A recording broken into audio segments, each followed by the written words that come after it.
My name is Laurie Styron. I am the CEO and Executive Director of CharityWatch.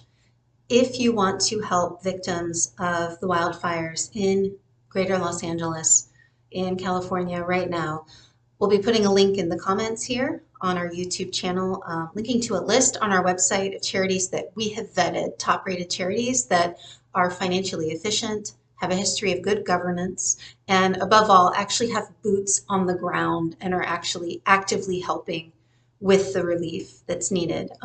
Sometimes what happens in natural disasters is a lot of charities will come in raising money. They might not necessarily have a clear plan on how they'll be spending that money. And so that money could sit there while they figure it out. It's much better to channel your donations to charities that already know what they're doing. They have experience in these types of situations and they can put your donations to work right away. In a moment, I'll be reading off a list of our top-rated charities that we have on our list so far that we are aware of that are working to provide aid. I do want to say that I did speak with or communicate with CNBC this morning, and they asked me for some tips and advice on, how people can donate safely as part of the relief efforts. So I mentioned a couple things to CNBC. One thing is it really is best to donate to a charity, one of the types of charities I mentioned, than it is to respond to a crowdfunding appeal. The biggest reason is that there's a lot of scammers that pop up. As many controls as these crowdfunding sites have in place, sometimes things are never caught. There's just an overwhelming amount of campaigns. It's really difficult to vet all of them in real time. So that's the first reason. But the second reason is that even for someone who is legitimately asking for help for something, the problem is that a person or a family, their story is highly publicized, and so they're flooded with maybe even hundreds of thousands of dollars worth of donations. Meanwhile, you have thousands and thousands of other people in the exact same disaster, in the exact same dire situation. They're not receiving anything because their story wasn't publicized. So donating to experienced, highly efficient, responsible charities that have a track record of helping in these types of situations, they can ensure that the resources are distributed equitably to everyone who needs help. That's one big reason why donating to charities directly, once they have been vetted, is usually a better way to go. So I'm going to read the list we have so far. We will be adding to this list as more information becomes available. Obviously, it's a fluid situation. The American Red Cross is on the ground supporting Southern California residents to make sure that no one faces these fast-moving wildfires alone. It's working alongside its partners to provide safe shelter, food, emotional support, and health services. And so, they're adjusting the types of aid they're providing.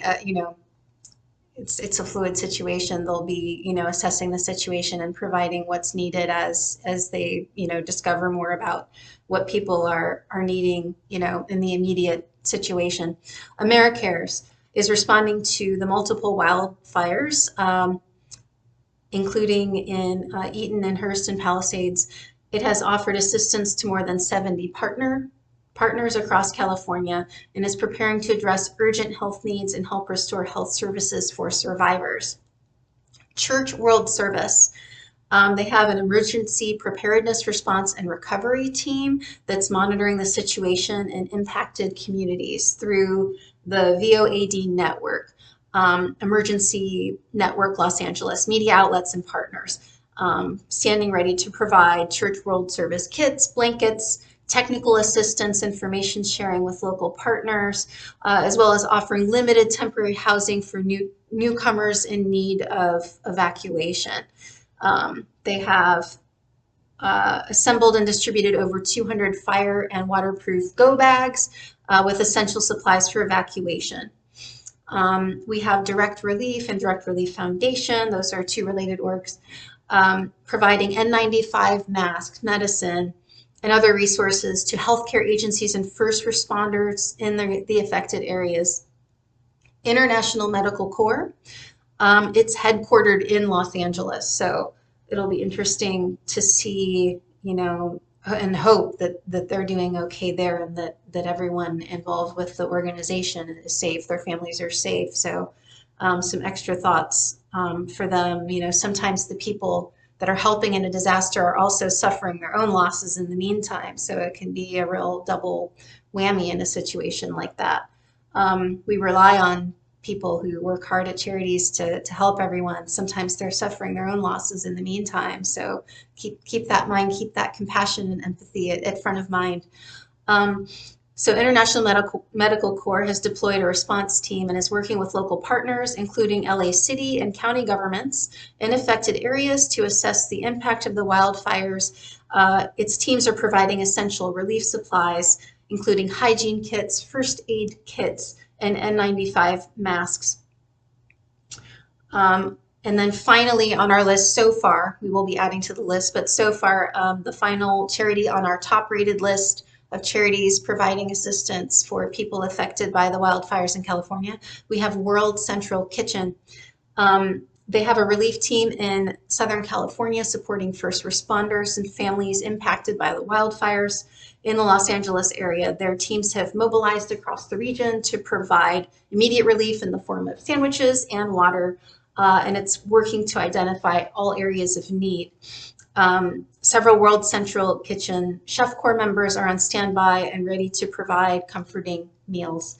So that's about enough for now. Gosh, you know, we have to count our blessings when we're not going through something like this ourselves. It's really tough to watch the footage. And as we know, so far at the moment this video is being made, there just doesn't seem to be any end in sight to it. That's something else to keep in mind. Don't give impulsively. There's going to be a lot of needs in the ongoing, you know, upcoming weeks and months, if not years, my gosh.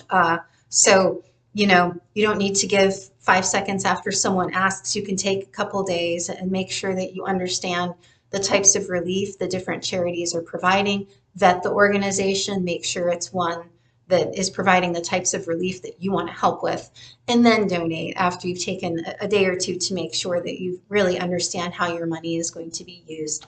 My name is Laurie Styron. Please come to CharityWatch.org. That's CharityWatch.org. Link in the comments to our list of the charities I mentioned here. And also you can search our website for other top rated charities, as well as hundreds of ratings, A+ to F ratings. Not all charities are good, right? On our website at CharityWatch.org. Thanks, everyone.